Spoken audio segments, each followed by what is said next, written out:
আসসালামু আলাইকুম ওয়া রাহমাতুল্লাহি ওয়া বারাকাতুহু। শহীদ কাজী মোশাররফ হোসেন স্মৃতি পাঠাগার কর্তৃক আয়োজিত আজকের এই প্রোগ্রামের সম্মানিত প্রধান অতিথি, সম্মানিত সভাপতি, মঞ্চে উপবিষ্ট সম্মানিত মেহমানবৃন্দ এবং প্রাণপ্রিয় উপস্থিতি, সকলকে আমার সালাম জানাচ্ছি। আসসালামু আলাইকুম ওয়া রাহমাতুল্লাহি ওয়া বারাকাতুহু। সম্মানিত উপস্থিতি, শহীদ কাজী মোশাররফ হোসেন তিনি একজন মুক্তিযোদ্ধা পরিবারের সন্তান ছিলেন, এটা আমরা জানি তো সবাই।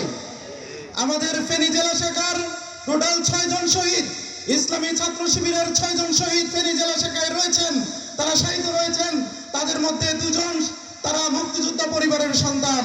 শহীদ কাজী মোশাররফ হোসেন ভাই তার মধ্যে অন্যতম একজন। 1971 সালে এদেশ স্বাধীন হয়েছিল, কিন্তু এদেশের মানুষ সেই স্বাধীনতার সুফল ভোগ করতে পারে নাই। শহীদ কাজী মোশাররফ হোসেনের বাবা একজন মুক্তিযোদ্ধা হওয়ার পরেও তিনি তার সন্তানের লাশকে তার কাঁধে বহন করতে হয়েছে। আমাদের শহীদ আলাউদ্দিন ভাই, তার বাবা একজন মুক্তিযোদ্ধা হওয়ার পরেও তার সন্তানের লাশ তার কাঁধে বহন করতে হয়েছে। তারা চেয়েছিল আমাদের ভাইদেরকে শহীদ করে দিয়ে তারা এদেশ থেকে ইসলামকে দমিয়ে দিবে, ইসলামী ছাত্র শিবিরকে তারা নির্মূল করে দিবে, কিন্তু তারা পারে নাই। তাদের একটাই অপরাধ ছিল, ওয়ামা নাকামু মিনহুম ইল্লা আন ইউমিনু বিল্লাহিল আজিজিল হামিদ।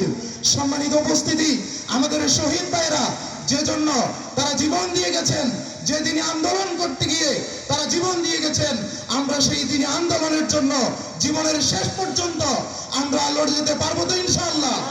ইনশাআল্লাহ যদি রক্ত দেওয়ার প্রয়োজন হয়, আমরা আবার শহীদ কাজী মোশাররফ হোসেনের মতো আমাদের রক্তকে আমরা ঢেলে দেওয়ার জন্য প্রস্তুত আছি ইনশাআল্লাহ। আল্লাহ সুবহানাহু ওয়া তাআলা আমাদেরকে কবুল করুন, আমাদের প্রিয় কাফেলাকে কবুল করুন, আমাদের শহীদ ভাইদেরকে কবুল করুন। এই আশাবাদ ব্যক্ত করে, এই দোয়া কামনা করে আমি আমার কথা এখানে শেষ করছি। ওয়া মা তৌফিক ইল্লা বিল্লাহ। আসসালামু আলাইকুম ওয়া রাহমাতুল্লাহ।